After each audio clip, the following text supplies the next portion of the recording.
While gas-powered cars have a long history, electric vehicles, or EVs in short, are the exciting new wave, poised to revolutionize transportation. But how do they actually work? Today, we will clear the working of electric driving. So, buckle up and let's get started. Electric vehicles come in a few flavors: battery electric vehicles, or BEVs, that are plugged into a charger and run on electricity only. Plug-in hybrids, or PHEVs, that have a battery for electric driving and a gas engine for longer trips. Regular hybrids, or EVs, also use electric motors, but unlike BEVs and PHEVs, their batteries are smaller and can't be plugged in.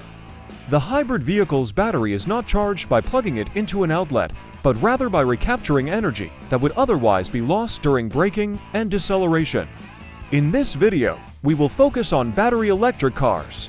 Hit that subscribe button for more car-related contents in the future. Unlike their gasoline friends, electric vehicles don't have roaring engines. Instead, they rely on an electric motor that is fed by a powerful battery pack.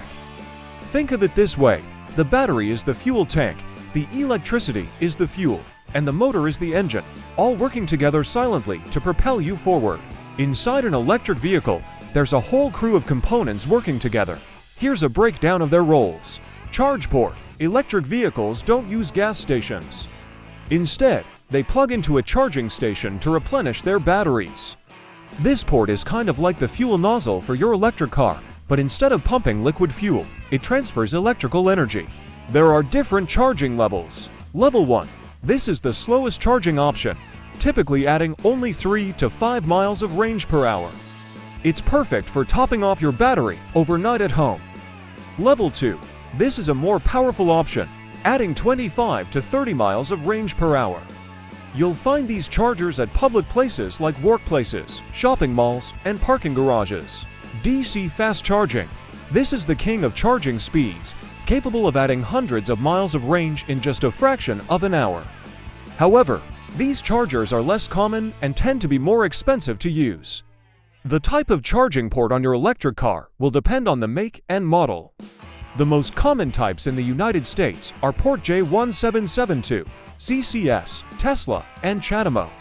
On-board charger. This clever gadget takes the incoming AC power from the wall and converts it to DC juice, the kind your battery craves. Another function of onboard charger is that it controls the level of current and voltage at which the battery is charged. Battery pack. The battery pack is the heart and soul of the electric vehicle, the powerhouse that keeps it running. Modern electric vehicles rely on lithium-ion or lithium iron phosphate batteries because these types can store a lot of energy without weighing too much. These batteries use a special combination of lithium and other metals, along with a liquid or polymer electrolyte solution, to store energy through an electrochemical reaction. The distance you can travel on a single charge in an EV depends on the size of the battery pack, typically measured in kilowatt hours. Bigger batteries provide more range, with the average EV in the US offering around 300 miles.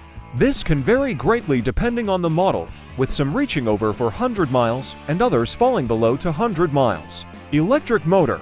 This is the heart of the EV's drivetrain. Unlike a gasoline engine that burns fuel to create explosions, an electric motor uses electricity and magnetism to generate torque, the force that gets your wheels spinning and propels the car forward. The most commonly used type of electric motor in electric vehicle is permanent magnet synchronous motors.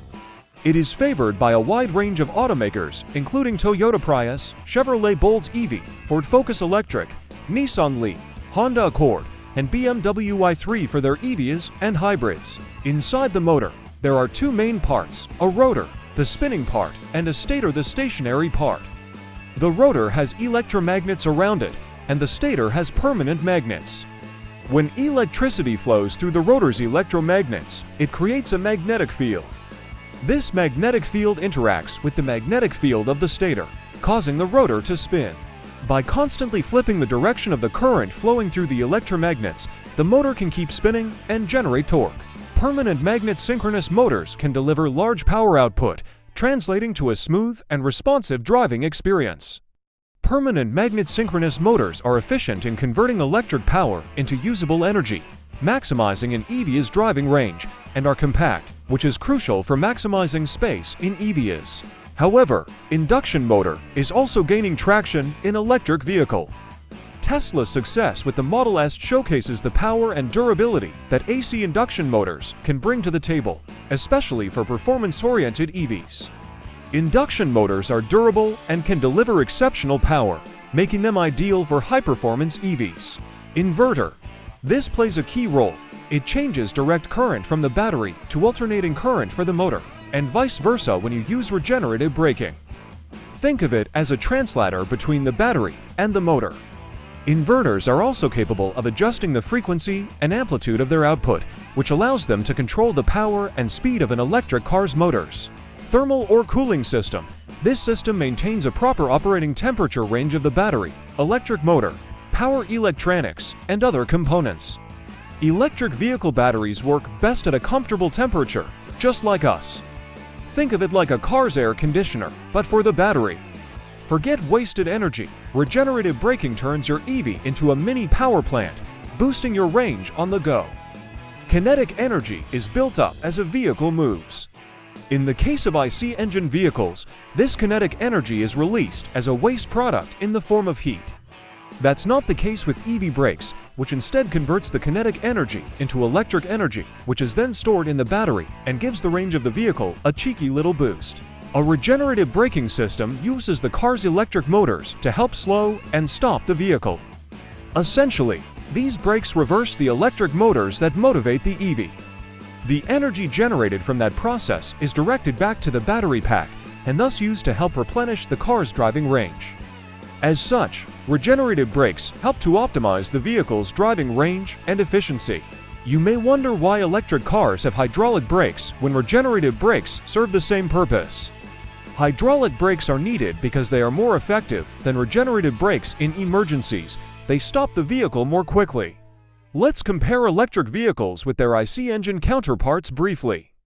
Simplicity. A gas vehicle is a complex machine having many moving parts, but EV contains a single moving part, the shaft, located within the motor. The shaft is typically reliable and needs little maintenance. Because it has fewer moving parts, an EV has fewer breakdowns than gas-powered vehicles and is cheaper to maintain. With a gas-powered vehicle, the high number of moving parts translates into upkeep that you must perform regularly or semi-regularly. Oil changes, filter replacements, exhaust system maintenance, water pump, fuel pump, and alternator tune-ups are periodically needed. Filling cost. Despite the variances in electricity costs, data shows that every EV model in every state is cheaper to fill than its comparable gas-powered counterpart. The savings can be significant in areas with high gas prices and affordable renewable energy.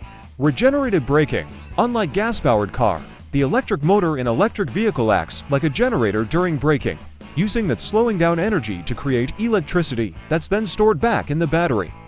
This helps increase your electric vehicle's range. That captured energy gives your battery a little extra boost, so you can travel farther. Some electric cars are so good at regenerative braking that you can slow down and even stop just by letting off the accelerator pedal. Fuel efficiency. Electric motors convert most of the battery's power into motion, while gas engines waste a lot of energy as heat. Electrics are about 90% efficient, compared to a measly 25% for gas cars. Energy source. Gas-powered cars rely on burning fuel, which creates harmful emissions. EVs, on the other hand, produce zero tailpipe emissions, making them cleaner for our lungs and the planet. Acceleration. Electric motors deliver instant torque, giving EV a fast acceleration that leaves gas cars behind. Though electric vehicles are celebrated for their clean operation, efficiency, and maintenance, the story doesn't end there.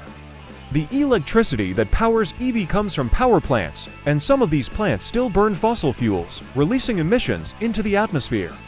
So, while EVs themselves don't directly pollute, the electricity they use might.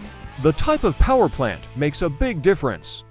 Areas that rely on renewable energy sources like wind or solar power will have electric cars with a much cleaner footprint. In places where coal is used, the emissions might be closer to a gas-powered car. Click that like button if you have learned something from this video and subscribe for more upcoming car-related contents.